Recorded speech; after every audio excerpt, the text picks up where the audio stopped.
Hi viewers, welcome back to my channel. तो viewers, इस video में हम कंपाइलर कंस्ट्रक्शन CS606 की असाइनमेंट 1 के सोल्यूशन को डिस्कस करते हैं। तो सोल्यूशन को डिस्कस करने से पहले असाइनमेंट सबमिशन से रिलेटेड कुछ इंस्ट्रक्शंस दी हुई हैं, उनको रीड आउट कर लेते हैं।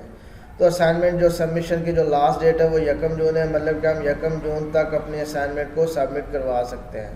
उसके बाद है कि अगर असाइनमेंट जो है हमारी ड्यू डेट के बाद सबमिट होती है या जो सबमिटेड असाइनमेंट जो है उसकी फ़ाइल जो है वो करप्ट है या ओपन नहीं होती, तो असाइनमेंट के जो मार्क्स हैं वो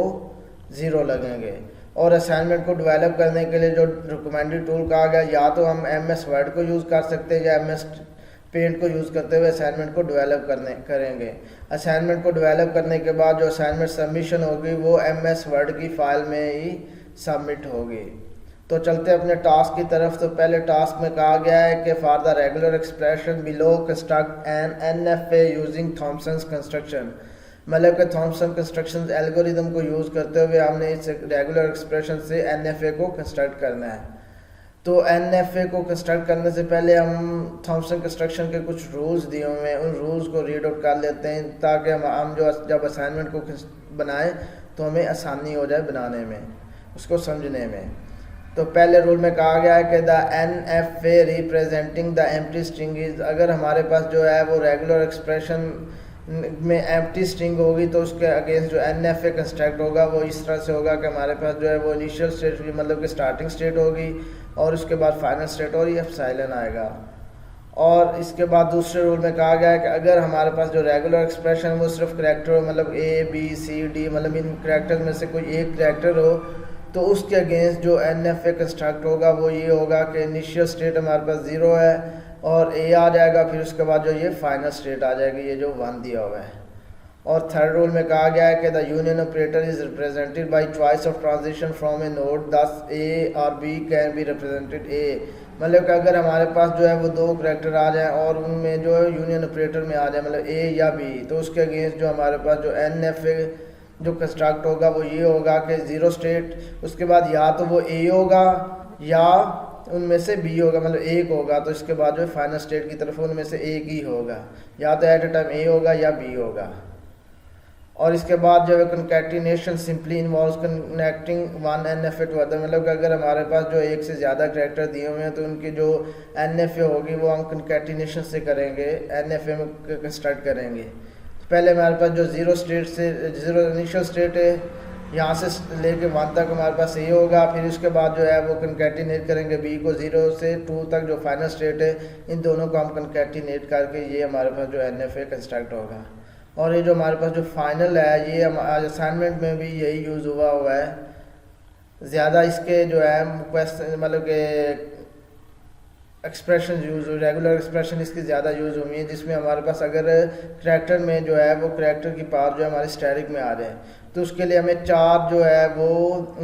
जो स्टेट्स वगैरह वो हमने 4 स्टेट्स जो है वो यूज़ करनी। पहले इनिशियल स्टेट होगी, फिर उसके बाद 1, 2 और 3, जो 1 और 2 के दरमियान जो हमारे पास जो करैक्टर होगा जिसके पास जो स्टैटिक होगी वो आएगा, और वो एरो जो हमारे पास जो होगा एप्सिलॉन का वो हमारे पास 2 स्टेट से वापस बैक 1 स्टेट की तरफ होगा। और जो 0 से जो लास्ट में हमारे पास जो होगा एरो एप्सिलॉन का वो 0 से मतलब कि जो हमारी इनिशियल स्टेट से फाइनल स्टेट की तरफ होगा। तो ये हमारे पास अब नीचे असाइनमेंट के सोल्यूशन को देखते हैं। तो ये रेगुलर एक्सप्रेशन दी हुई, तो रेगुलर एक्सप्रेशन में ये दिया हुआ है वाई स्टैटिक है, मतलब कि हम इसी रूल को फॉलो करते हुए पहले पॉइंट को सॉल्व करेंगे। तो ये हमारे पास वाई स्टैटिक है, तो ये हमारे पास पहले आ गई 0 स्टेट आ गई, स्टार्टिंग पॉइंट है। तो स्टार्टिंग पॉइंट के बाद ये हमारे पास ये 4 स्टेट दी हुई 1, 2, 3, 4, 2 और 3 जो है वो एरो 3 से 2 की तरफ एरो आ रहा है एप्सिलॉन, और ये हमारे पास जो है 1 स्टेट से लेके ये 4 की तरफ ये एप्सिलॉन का एरो आ रहा है, मतलब कि ये सेम एज इट इज़। इसमें एरो ये जो है वो नीचे से जा रहा है, मतलब 0 से 3, और लेकिन यहाँ पे जो असाइनमेंट में है ये ऊपर, मतलब इसमें मसला कोई नहीं कि हम नीचे से एरो इधर लगा लें 4 की तरफ मूव करवा लें या ऊपर से, इसमें कोई मसले वाली बात नहीं। तो इसके बाद हमारे पास जो है वो एम्प्टी स्ट्रिंग है, ये यहाँ पे ये इतनी स्ट्रिंग जो ये एम्प्टी स्ट्रिंग है। तो एम्प्टी स्ट्रिंग के लिए हमने ऊपर पढ़ा हुआ है कि हमारे पास जो है वो सिंपल ये पहले वाला रूल ही आएगा। तो उसके लिए हमारे पास ये एम्प्टी आ गया, फिर उसके बाद 5 से 6 जो है वो एक्स है, तो ये 5 से 6 जो है वो x आ जाएगा। उसके बाद फिर हमारे पास जो है y स्टैरिक है, मतलब कि ये 5 नंबर रूल को फॉलो करेंगे। 5 नंबर रूल को फॉलो करेंगे तो ये हमारे पास ये 4 स्टेट्स आ जाएंगी 6 से लेकर 9 तक। फिर उसके बाद फिर हमारे पास जो ये एम्प्टी स्ट्रिंग आ गई है, तो उसके लिए हम 9 से 10 ये 10 स्टेट आ जाएगी। उसके बाद फिर हमारे पास x आ गया सिंपल, तो उसके लिए ये 10 से 11 तक स्टेट आ जाएगी। और फिर उसके बाद हमारे पास होल आ गई, मतलब कि ये पूरी जितनी भी स्ट्रिंग दी हुई इसके ऊपर जो स्टैरिक दिया हुआ है, तो उसके लिए भी हम इसी रूल को फॉलो करेंगे, रूल नंबर 5 को। तो ये देखें, ये हमारे पास जो है जिस तरह से ये 2 से 1 की तरफ एरो आ रहा है, ये इसी तरह से 11 से 1 की तरफ हमारे पास एरो एप्सिलॉन है। फिर उसके बाद जो है वो 0 से 3 की तरफ जा रहा है, तो ये हमारे पास 0 स्टेट से लेके 12 लास्ट स्टेट, मतलब कि इनिशियल स्टेट, और फिर उसके बाद यहाँ तक की जितनी भी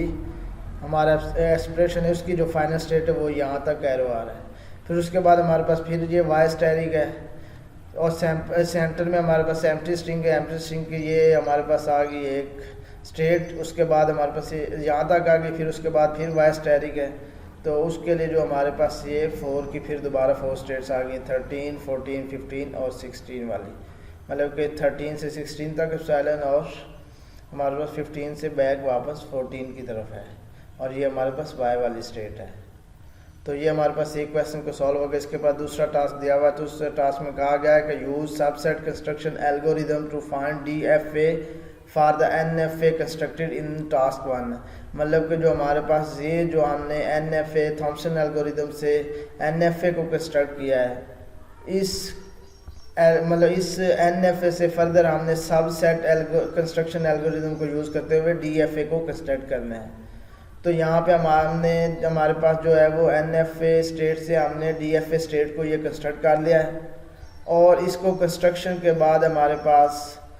अब हमने फाइनल जो हमारे पास जो कंस्ट्रक्शन है वो हमने यहाँ पे ये DFA की कंस्ट्रक्शन को जनरेट कर लिया है। तो यहाँ पे हमारे पास तो DFA की A स्टेट है, A स्टेट जब एक्सेप्ट करेगी X और Y, X को जब एक्सेप्ट कर ली तो X में जो है वो B की स्टेट आ रही है, तो ये A से हमारे पास जो है B की जाना है वो X जा रहा है। फिर उसके बाद जो है DFA A से जो C की तरफ जो है वो Y है। तो इस तरह से हमारे पास ये सोल्यूशन जो होगा वो दूसरा क्वेश्चन भी हमारा सॉल्व हो जाएगा।